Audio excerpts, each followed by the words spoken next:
Hello Can everyone. Today I have Kamal Jain with us. Kamal Jain is the director of one of the largest logistic company in India, Cargoman Logistic. They deal in customs, SZ and foreign trade related matters. He has close to 20 years of experience in this industry and his vision is to put Telangana on the global import and export market map. Hello Kamal, thanks a lot for joining us. Thank you, Kalpesh. Thanks for calling me, and I'm honored to be here with you. Thanks Kamal. So to start with, I would want to know, our viewers will want to know, what has been your journey, personal as well as business journey, through the last 20 years? Kalpesh, last 20 years has been very exciting and promising for me. Uh, the business which I'm doing it by the name Cargoman Logistics India Private Limited. Initially, it was a partnership firm. Me and my partner Harihar Nath were the two partners. Then we converted this firm into a private limited company, and the company was initiated. The idea was initiated by my partner Hari itself, and he has done a lot of hard work in making this company. And I joined him in the journey. And for the last 20 years, we have opened 8 branches in India and 1 overseas branches in Singapore. The company, which was started initially with the 2 people, now has got 377 people across India and with the 1 overseas branch in Singapore. During this course of journey, when we started in the year 2000, we were serving initially 2-3 clients. Then the clients keep on adding, and now we have more than 500 clients across the branches, serving various type of services. As a cargoman, we provide different services in the logistics verticals. Services like custom broking, freight forwarding, shipping, license and advisory services, packaging and warehousing also. So to certain companies, we are giving the services all 5. To some companies, we are giving 2 services. To some companies, we are giving 3 services, depending upon the type of contract. So in the last 20 years, we tried to innovate our services. We tried to digitize and automate our internal processes and controls. And with the help of digitization and automation, which we initiated in 2010, we are benefited in COVID situation, where we did not have any challenges by working from home, except our port staff. Everybody is working from home and serving our clients. To be very frank, we are less affected by this COVID situation in terms of the working, because our staff was trained to handle the work from the home. We were well equipped with the automation. We had a cloud-based application which are helping us in filing of the documentation, uh, in the electronic data interchange of the customs, or giving the quotation or services to our client. Except the delivery of the cargo, our people were doing from working from the home. Oh, that is really great, Kamal. Mm. Such a great journey, plus having a far-sightedness to have automation in place way back in 2010. Exactly. The something which we have done in the past, thinking that uh, when we grow and the cargoman branches will grow across the region and the geographies, we will be needing an technology which will combine together so that our processes and information system is seamless within, is not limited by the geography or not limited by the actual physical presence. Correct. For the Correct. primary objective. So what has been the key reasons or key success reasons for your scale? Like, how did you scale up your business? Kalpesh, when we started the business in the this particular sphere, we realized there was a gap between the client and the service provider. The gap was of the scope of work. There were certain scope of work which the industry was looking from a service provider, but service provider, due to the lack of bandwidth in their internal system or lack of skilled manpower, they were reluctant to handle those documentation, those activities, which client feel that should be done by the service provider. That gap we have fulfilled. We started our journey with the 100% export oriented units, later on with the special economic zone unit, where the expectation of the client was to handle end-to-end services from collection of the cargo from the point of origin to the delivery. In that complete process, there were certain documentation which were to be done by the client, which are mostly related to the duty exemption, custom duty exemption. So in the earlier practices, those duty exemptions were taken by the client and handed over to the service provider. But what we did, we accepted those services, those assignments where we were representing the client with the, whether it's a customs department and erstwhile central excise or the DGFT and the various participating government agencies. And we started representing and collecting those duty exemption certificates, permissions, approval, which help the client in doing their actual business in a better manner. So they realize this service provider can serve better because they understand our need. Second important thing is we came with the knowledge background. We realize just executing job is not enough. We need to have a sufficient knowledge to complete the job, and we need to educate the client. We should not earn money out of the ignorance. By educating them, by making them more well versed with the requirement, by giving more options, we can create a bigger bouquet. Because normally a service provider feels if we educate a client, he may reduce our service charges or our agency charges or fees. But think in a different direction. We try to educate and created a bigger pie out of the service. Okay. And that has increased our revenue, and we were able to take an additional fees for our value-added services. So most important thing is we arrived with a knowledge background, and value-added service was our unique selling point.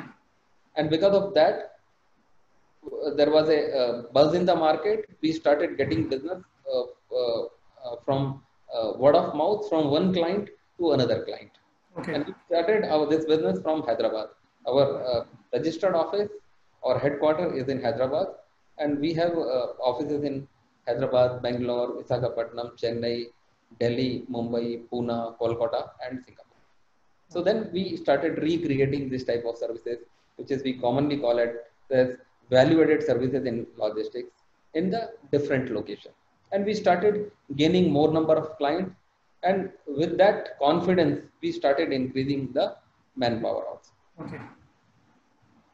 So in nutshell, it is about identifying the gap and adding value to the client. Like exactly. no other person is doing. There were people doing it, but we identified that gap as a unique selling point, and we harnessed our deliverables or offerings by that gap. Okay. Great. So we often hear that that there are leaders like you who run a company in a very good manner, a very system governance driven manner. But after you, there are challenges that company face. So what is the difference between building a business and building an organization which will last beyond leader like you? Kalpesh, during our business days, when we started the business, we started learning business also. And most of the businessmen which start from the scratch, from the lower level, they learn while doing the business. And one of the biggest learning which me and my partner had is building business versus building organization. And we realize by adding account, by adding more number of clients, we may increase our revenue, but one point of time, we may not be able to handle them. And in case we have to handle them the way we want, we need to have a better manpower and the people. So we started taking care of the people. And by that way, we started creating an organization, better ecosystem where people will feel love to work. And that way we have given an importance to the organization. So even I always quite often says employee first sort of concept. Some of the business leader has talked about this particular thing, employee first. So even I believe in that maxim or that ideology, employee first, because if you have a good employee, the good manpower, they can generate more business any point of time. Business is important, sales is important, but employees and your team and organization is equally important. That should be given utmost importance. That is really good, Kamal. Yeah. So now the second question you asked, when you build such type of organization and it keep on growing, what next? So when we create this organization, or everybody has a dream that it lasts forever. Whether it happens, it doesn't happen, nobody knows. But we also feel that the organization which we are creating a succession plan. We are creating a second line of leadership, third line of leadership, and because of that, we differentiate between the leadership team also. And we give them the sense of leadership, the sense of ownership, where they will feel a sort of partnership model. They are partner in growth. They are the partner in everything which happens with the organization. Because with that sense, with that culture only, they can contribute big to the organization, and organization can last for a longer time. Okay, yeah, that is really good, Kamal. I would also like to know what has been your strategies, like what has been your strategies for success? 2-3 strategy on which we worked, which has helped us in gaining more client and keeping our organization intact, avoiding attrition. Because when you are growing, as I said, keeping intact your organization is equally important. One is the value-added services which we offer. Second important thing is taking care of your own people in terms of their pay packages, timely payment, and their knowledge level, upgradation, and the skill level. There we have invested a lot. We have created a lot of training programs within organization by internal system and external system. Okay. Which helped us in longer run. And we found that at one point of time, a lot of trained people are available within our organization, and even they are poached by our competitors, and they have a lot of good job offers also. Just because of the loyalty and love and affection toward us, they have been with us, and they are with us, and they will be with us for a longer period of time, and some people forever. Third important thing is we started providing a implant resource at the client place. So when a company need a logistics compliances or logistics solutions, quite often when they call or try to contact a company, they find that there is a gap between their company and the requirement. So to bridge that gap, we have provided a dedicated resource to them who will talk to our team, because being our resources, he knows how to escalate the things and how to understand the criticality of the transaction. Because we are in the transaction oriented business, where a person need to understand the criticality of the transaction and related affair. So the person who is sitting at the client base understand our team, and he has a seamless connection with our operation team, our finance team, and top level leadership team. So in case of the criticality, he is the person who not only provide the solution to the client, but also bridge the gap of communication between them and the service provider. That has reduced their burden of communication and follow-ups. And and for us, it is also an exit barrier, because when the client gets this type of seamless service, they do not think of changing the service provider or reducing the fees. So with these 3-4 strategies, we have been successful and gaining confidence of the client. That is really good. Uh, any gaps do you see in your sector right now, which are untapped? Exactly, there are certain gaps with respect to the automation.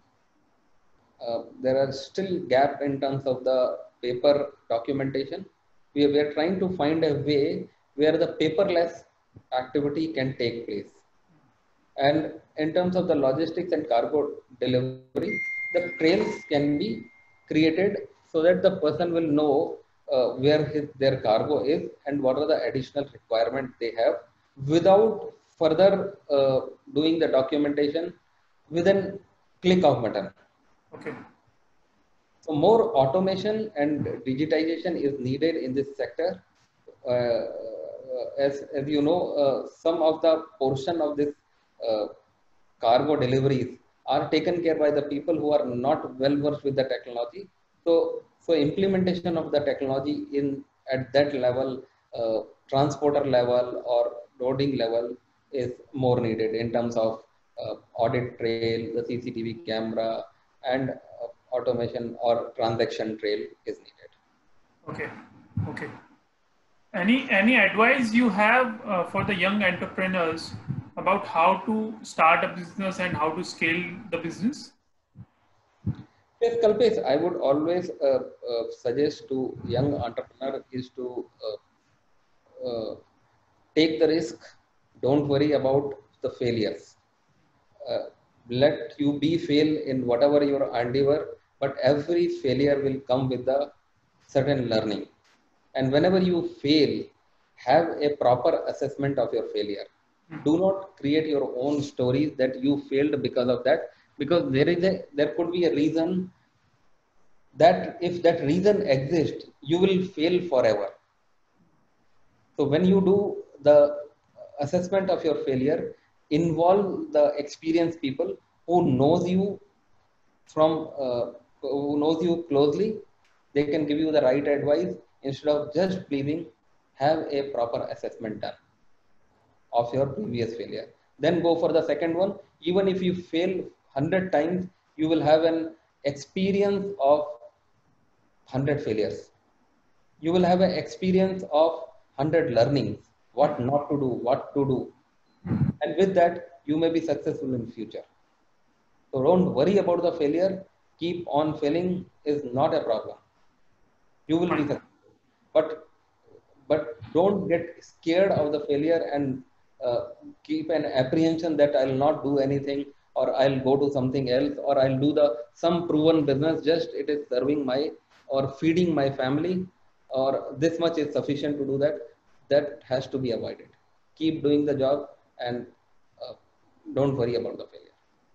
Fine. Second important thing is give an importance of building an organization, because in long run, uh, not only it helps you financially, but also it give you a satisfaction of running so many families, or you will get a lot of partners in your efforts, lot of partners in your activity.